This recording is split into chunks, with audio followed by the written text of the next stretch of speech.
What is up, YouTube? Jamie the Kid 00 here, coming to you guys with another episode of the Tournament Report and a deck profile of Dinosaur for the August 2020 format. And this is a deck I had so much more fun with than I thought I was going to. Those of you guys who saw the Dueling Network video that I filmed with Ahmed about a week ago now, I think, you will have seen a little bit of this deck in action, but I threw this together for our locals, played zero testing apart from to figure out the main Halki-Fibrax combo in it, and just went to work, and oh my god, I really enjoyed this. I ended up going 2-1. I didn't film any duel videos of it yet, because I wasn't sure how I felt about it, but I only lost to Altergeist, and I know that's a really difficult matchup, and that was still a 1-2 shot, so it wasn't too bad, and one of the hands was a brick. So I'm going to get into the list, and talk my way through it as I found it, and then we'll talk about some matchups at the very end, just like we did in the previous tournament report. So this is going to start off with double Ultimate Conductor Tyranno. I find myself more and more wanting to play 3 of this. The card does brick early, but as a boss monster, there is almost no better main deck boss than this big guy. He's absolutely ridiculous for the fact that he can destroy babies in hand to trigger their effects, interrupting your opponent's link plays by booking their monsters down, interrupting their attack plays that would otherwise remove your barrier statue in one of your combos. The way he interacts is insane, and he's so free and so accessible by so many cards in the list. I think realistically I need to find room to go to 3. But Ultimate Conductor Tyranno continues to be just absolute insanity in this game, even with the advent of Link Monsters. Then moving through, we play 3 copies of Soul Eating Oviraptor, the card that I said should really go to 1 on the list. And I continue with that statement, although it going to 1 would cripple dinosaurs, and I don't really want to see that happen. The card is absolutely bonkers. The fact that it can send cards like your Miscellaneousaurus to the graveyard or add it to your hand depending on your needs. The fact that it can send Overtex Coatlas if you're playing that variant, or it can search babies to your hand to destroy, or search, of course, Ultimate Conductor Tyranno, or even such tech cards as Pancratops and Dogoran for your Kaiju plus. The card is absolutely ridiculous. So 3 Oviraptor for obvious reasons, and then we're playing 3 copies of Miscellaneousaurus, which with the advent of Animador and Archosaur got a massive boost in power in terms of what it can get you to, whereas previously it was really only ever going to get you 1 Aolo from the deck, or if you had a couple of copies of cards in the graveyard, it could get you to a baby Cerosaurus. But now the fact that you can discard this, protect your Oviraptor from so many targeting effects that would negate it on the field, it's pretty bonkers. It's a little less relevant because I'm not sure, to be fair, it might actually stop Gamma, I'm not certain, but potentially that reduces the relevance. And of course, there are more cards that will stop it from the graveyard, so it is technically the weakest link in the play, but the protection it offers for free when you're just going to be discarding it to set it up anyway is pretty nuts. Then we go through to 2 copies of the most recently released support card for the list, and that is Animador and Archosaur. So Animador I kind of played off as thinking that wasn't all that great, but I really didn't give it the time of day and actually really sat down to read the card very recently, and that's what made me want to play the deck in the first place. The fact that it's a level 1, so it interacts really well with Miscellaneousaurus, the fact that it can destroy like babies in hand to get its search effect for, of course, double evolution pill, which in and of its own right is just insanity. So I've really fallen in love with the card, and it's super good, super good in terms of its accessibility. It's a really good way to just start your turn with it as a normal summon. Yeah, I just can't complain and love everything it brings to the list. It really does fix a lot of situations and gives a lot more power to the deck. And like I said, it gives you more options other than Aolo. We then also play 3 copies of Baby Cerosaurus. This is the main abuse engine of the deck that cards like Ultimate Conductor Tyranno, Animador and Archosaur, and Oviraptor are all going to abuse, so Cerosaurus doesn't really warrant all that much talking about in here. You're just going to be cycling it through to get to your other toolbox cards, and then 1 Petty Pteranodon just for the extra name to get more of these types of effects. We then play 1 copy of Jirac Aolo. Also, the Pteranodon comes up if one of these gets called by the grave. You can use this for a similar effect.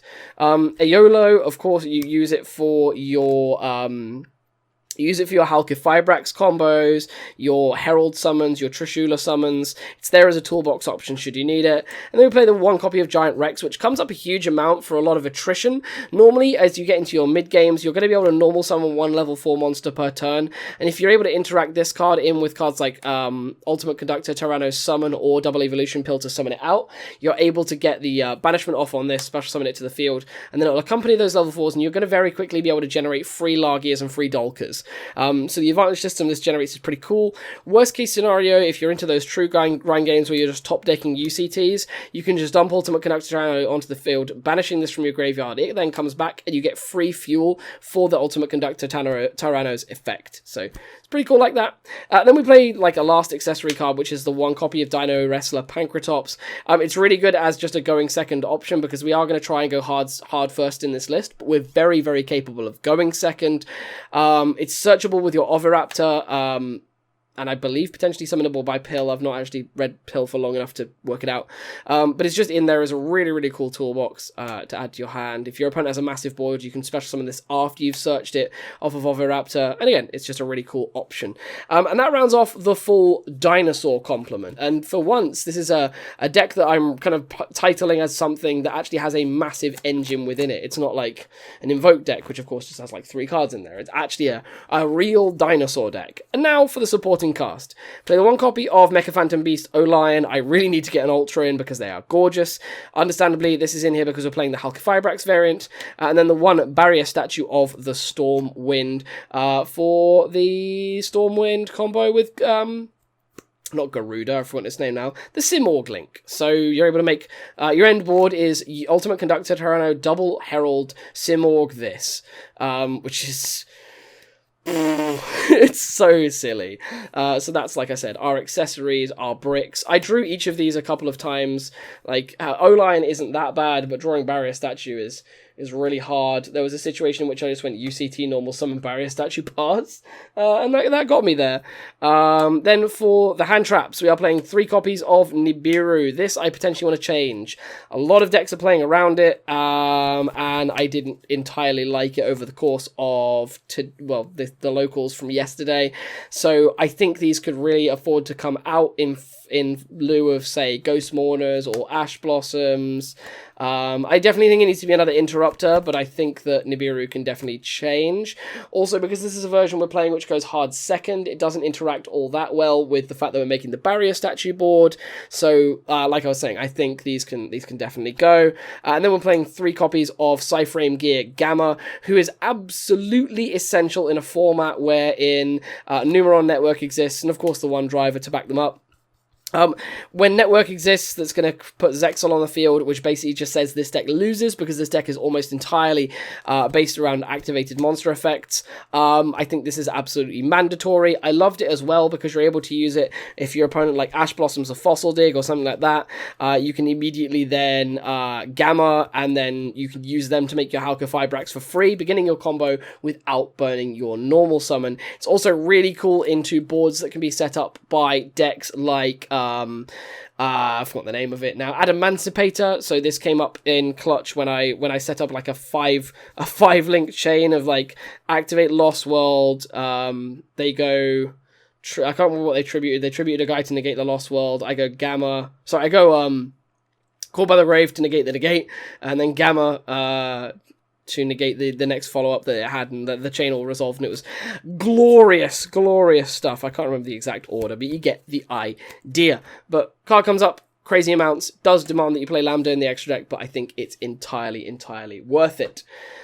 Then, onto the spell lineup. So spells are, I love playing spells. This plays loads of spells, all of which are very, very powerful. So we're playing the one copy of Monster Reborn and the one copy of Terraforming. Very obvious reasons. Monster Reborn gives us a bit of extension, which mid-game gets harder and harder to come by as the game goes on. So the Monster Reborn is just perfect for the list's shortcomings. And the Terraforming gets us to the Lost World, which is another one of our kind of combo starter cards, especially if we're going second. Then we play 3 copies of Fossil Dig. Fossil Dig just searches out the missing piece. Gets you to your Oviraptor, gets you to your Miscellaneousaurus, gets you to be your baby dinosaur. It's such a good toolbox. You just 3 fossil digs, self-explanatory. 3 copies of Lost World. The 500 attack and defense change really catches people out more than you may think. Also, the non-targeting component can protect monsters you're putting on the field, I believe from cards like Effect Veiler, etc.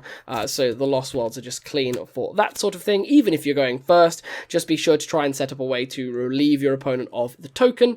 Then 2 copies of Double Evolution Pill. That's going to get you through to your Ultimate Conductor Tyrannos. It's what you're going to be searching off of your Animadorned Archosaur. Potentially something that could stand to go to 3, but I think 2 was a good number in this. But I think 3 Ultimate Conductors would definitely come up. I feel as though there were a few situations that I struggled through without the 3rd Ultimate Conductor.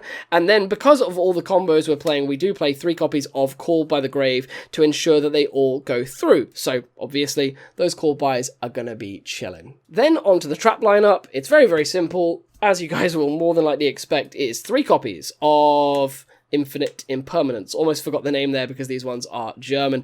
Infinite Impermanence.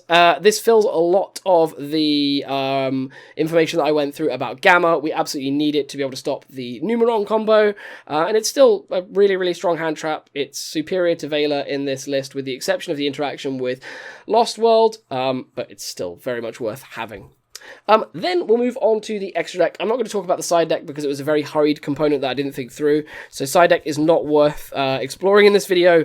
I'll let you guys make your mind up for that. Apart from saying play at least 1 Dogoran the Kaiju. So we get to play 1 copy of Evolzar Lagia and Evolzar Dolka for the first time in ages for me. And it feels so good to have these back. These are the same copies that I played for my Nationals deck way back in that 2012 deck profile. So it feels so good to be able to play these guys again.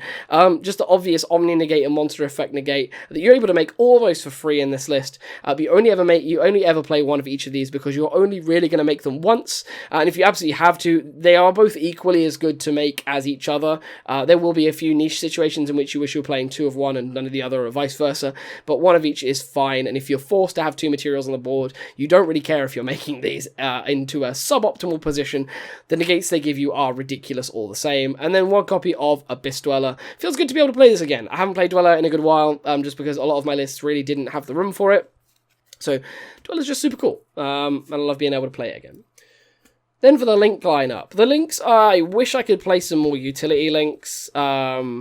I say that looking at this, and there's probably a few, but I wish there was a Link 4 that I could play and a space for Unicorn, but this is so tight in here. So we're playing the 1 Linkaribo and the 1 Linkross for our Link 1s for obvious reasons, like Linkaribo is in here to use with our Animadorns, and Linkross is in here for the obvious Halqifibrax combo. Then for the Link 2s, we're playing 1 Halqifibrax, as we discussed, 1 copy of Pentastag, because you can generate some pretty booky OTKs with your Ultimate Conductor Tyranno. Didn't come up for me, but that's also because I'm pretty dull, and it was my first time using the deck, so I probably missed a few.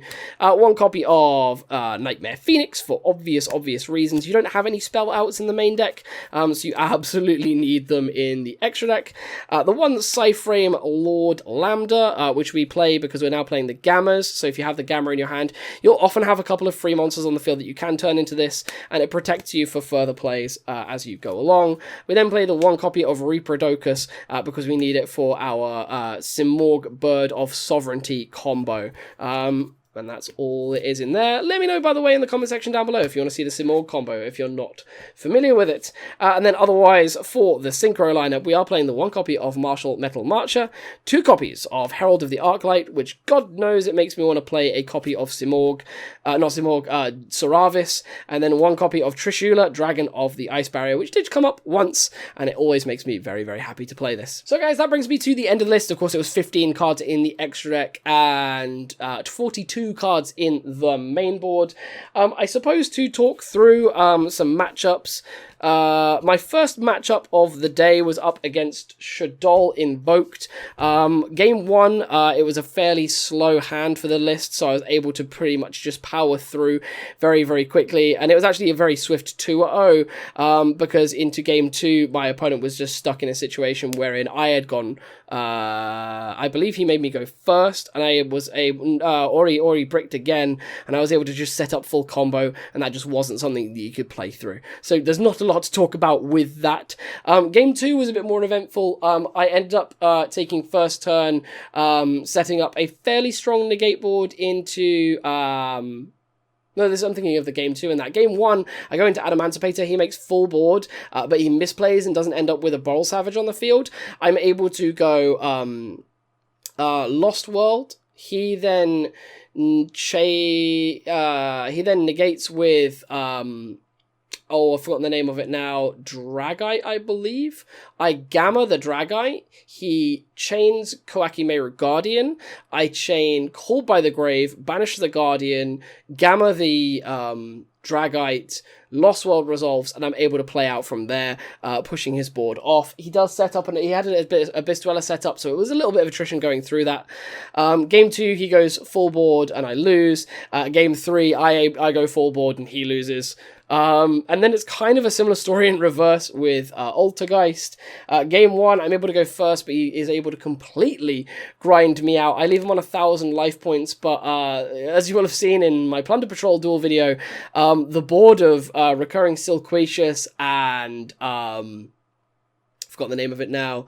Altergeist Manifestation is just too much advantage for me to be able to deal with. You can only keep summoning UCT so many times before you run out of resources. And that was exactly what happened. Left him down on 1,000 life points, and then he was able to blow me out with the advantage that he'd accrued. And then game 2. So yeah, that was... No, sorry, it was, yeah, game 1 was full combo, he just auto loses. Game 2 was the grind out, and then game 3, I just got absolutely stomped. I bricked into him, he ends up setting up just a monster of a board to negate me with. I can't make a single play into him, and that is just game. But that does bring me to about the end of the profile. I hope you have all enjoyed. If you have, leave it a like below, lets me know and helps out the channel. Let me know if you're enjoying specifically these kind of tournament report variants that I kind of just staple into my deck profiles. They'll be on separate playlists, and that's how you know that they're part of the tournament report or the tournament vlog, I guess, series. But yeah, I hope you've all enjoyed. Subscribe if you're new here. Share this with your friends if you think they would benefit from it. And I'll see you guys next time with some more Yu-Gi-Oh! Related content. Peace out. Bye-bye.